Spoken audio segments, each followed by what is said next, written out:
Hello and welcome to the Essential Property Podcast with your hosts, Paul Samuda and Amanda Woodward. With 45 years of combined experience in the world of property buying, selling, investing and developing, they are here to share with you their knowledge in the Stoke-on-Trent, Newcastle-under-Lyme and Crewe property market. Let's get started.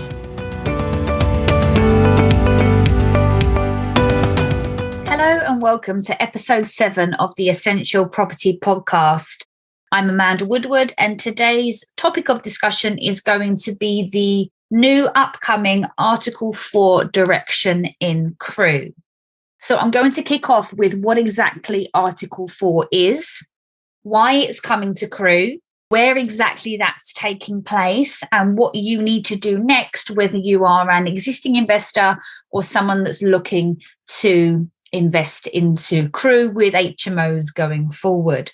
So what is Article 4? So the definition of an Article 4 direction is a direction made under Article 4 of the Town and Country Planning Order of 2015. And Article 4 directions are used to withdraw permitted development rights that are granted by development order, and that can take immediate effect or be non-immediate. And what we're going to be addressing today is the removal of the permitted development right to take a dwelling, a family home, a C3 house, and convert that to a C4 small HMO using permitted development without having to go for full planning permission. So let's have a little look at the backdrop of Crewe. Now, Crewe is a strong HMO town, has been for a while, and we've been investing in Crewe HMOs probably for about 8 years. I think we did our first HMO in Crewe about 2 years after we started investing. We did a few buy-to-let regular family homes in the area, and then we went for our first, what was then a 5-bed HMO. Now, pre-2019, to do any HMO that was deemed as small, so between 3 and 6 people sharing, didn't need a license, didn't need planning, didn't need a license, albeit if it was on 2 stories rather than 3, didn't need planning, and you could pretty much get on with the job at hand to create a nice, warm, welcoming HMO.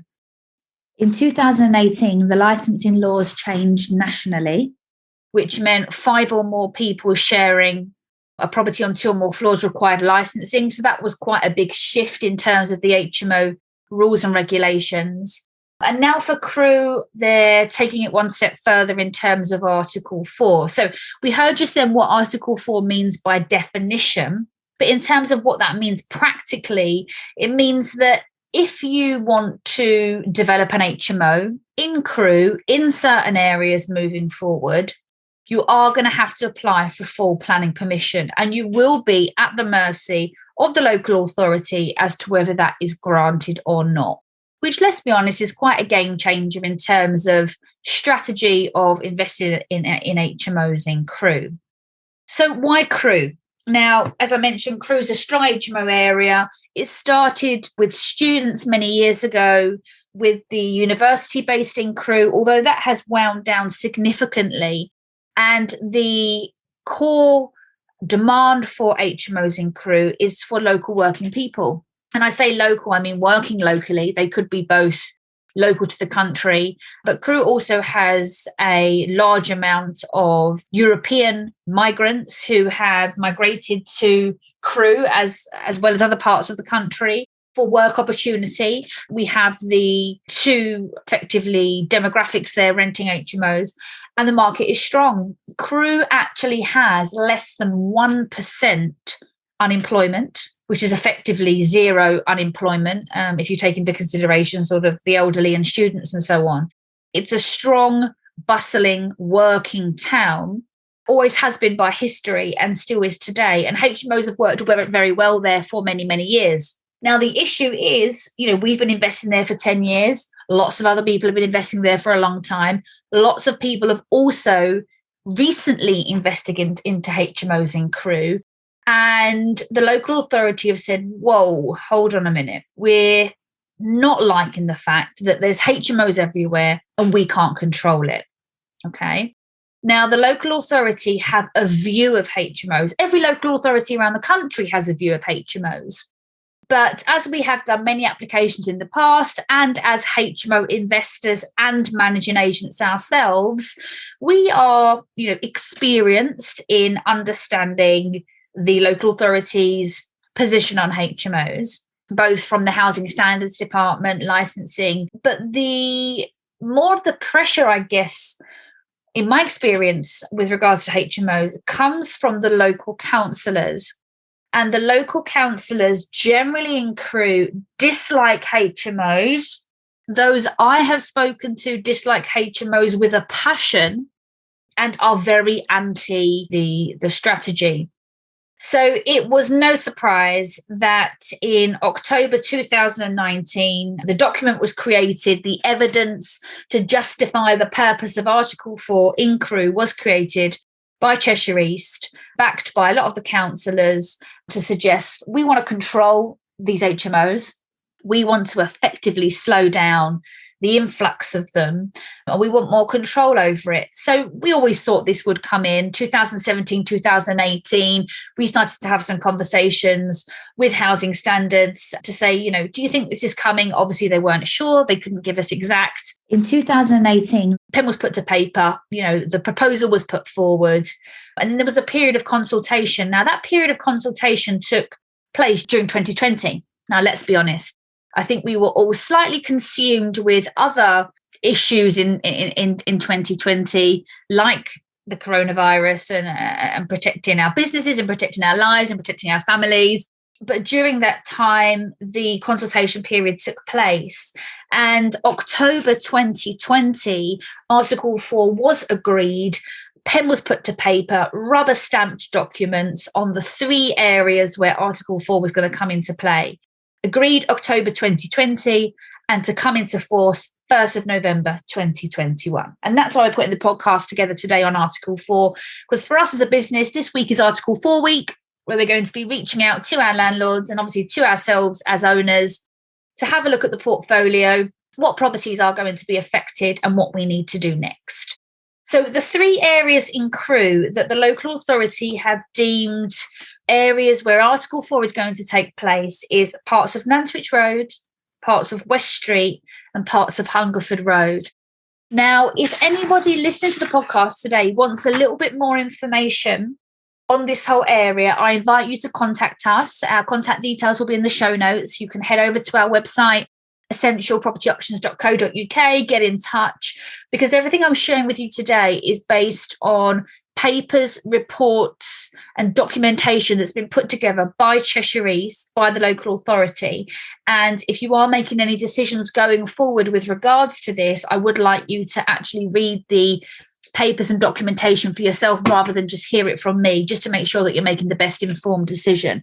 But I have a map in front of me right now, which is the Nantwich Road Article 4 direction. And for those of you that know Crewe, the Nantwich Road map is pretty vast. And every road pretty much from Mill Street, which is just around the corner from the station, all the way down to Ruskin Road, on both sides of Nantwich Road are going to be the Article 4 area. And naturally, that's because, 1, it's got the highest concentration of HMOs, and 2, it's the best area, or regarded as the best area with best demand for HMOs.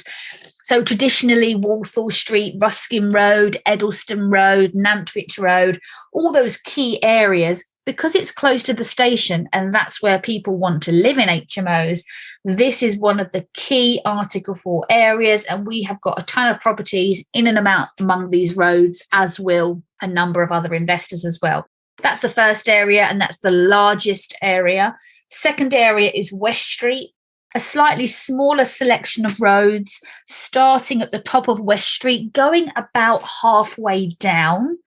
And it's only on one side of the street. It's the side of the street that has Samuel Street, West Avenue, Heathfield Avenue, Ramsbottom Street, etc. So a smaller cluster, but again, the area where it's most concentrated for HMOs on the West Street side of town. And then the third area is Hungerford Road, which Hungerford Road traditionally was where a lot of the student-let properties were, because it was walking distance to the university.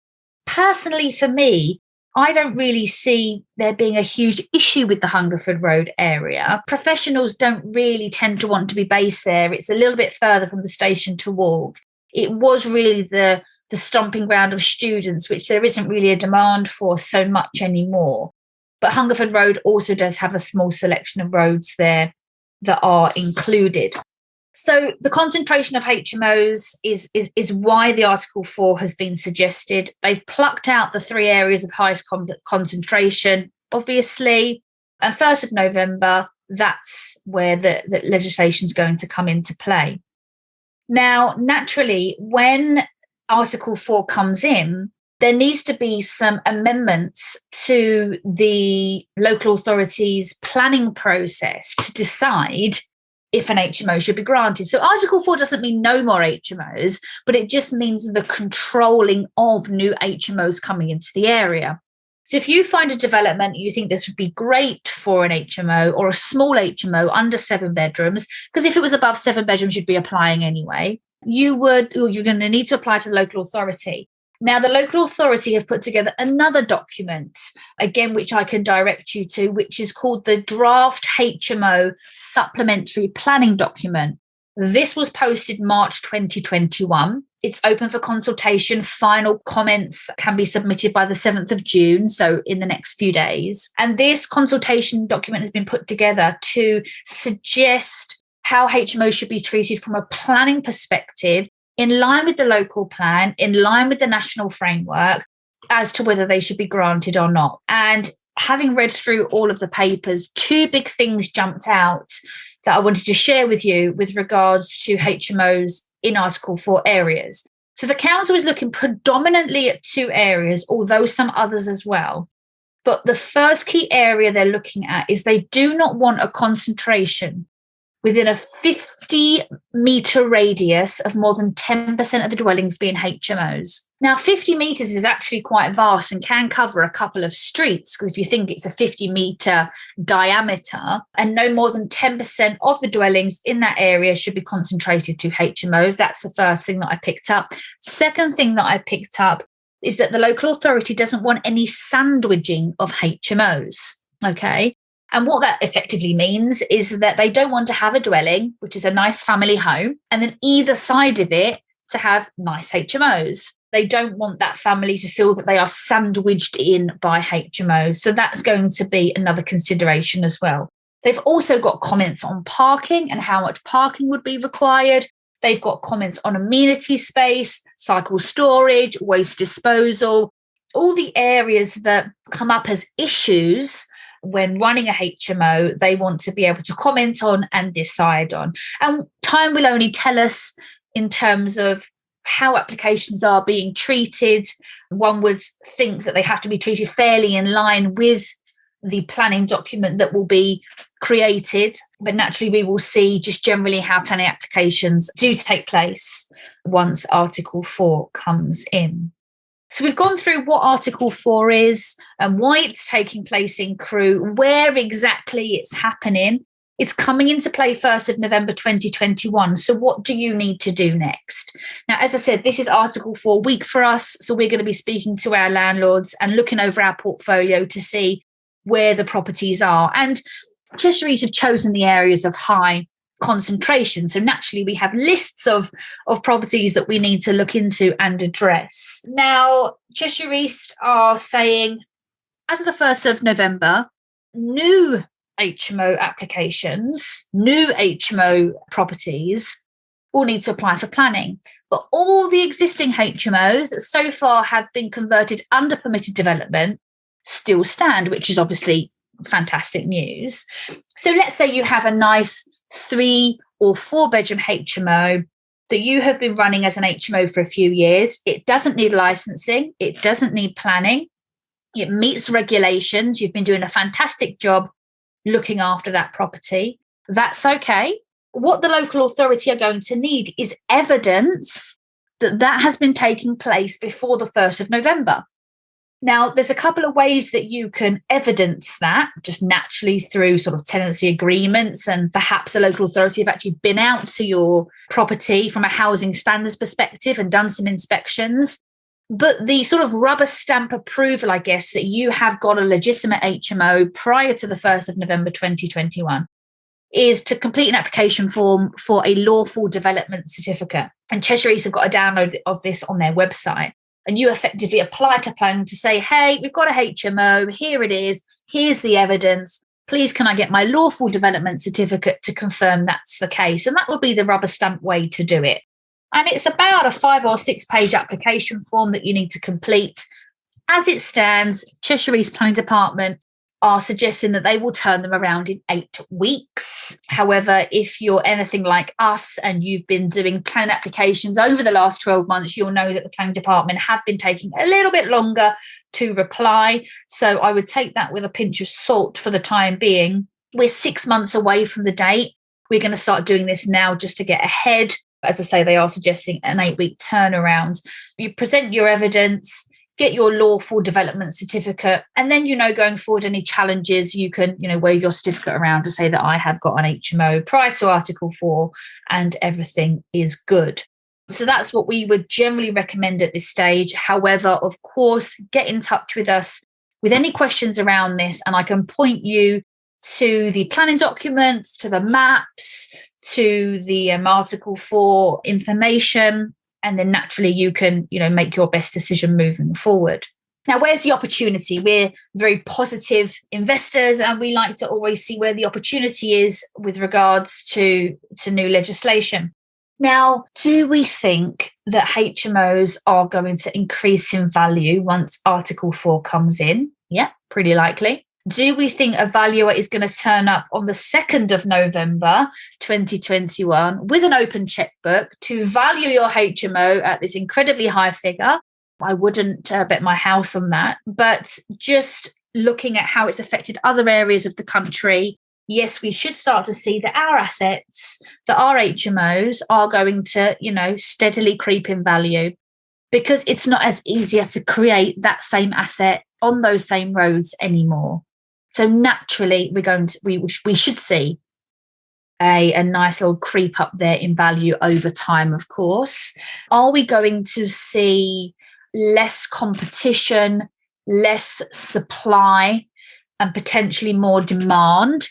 I would think so, yes, as well, which naturally would suggest that over time, whether it be occupancy remains strong or stronger, voids reduce, and naturally rentals will increase over time.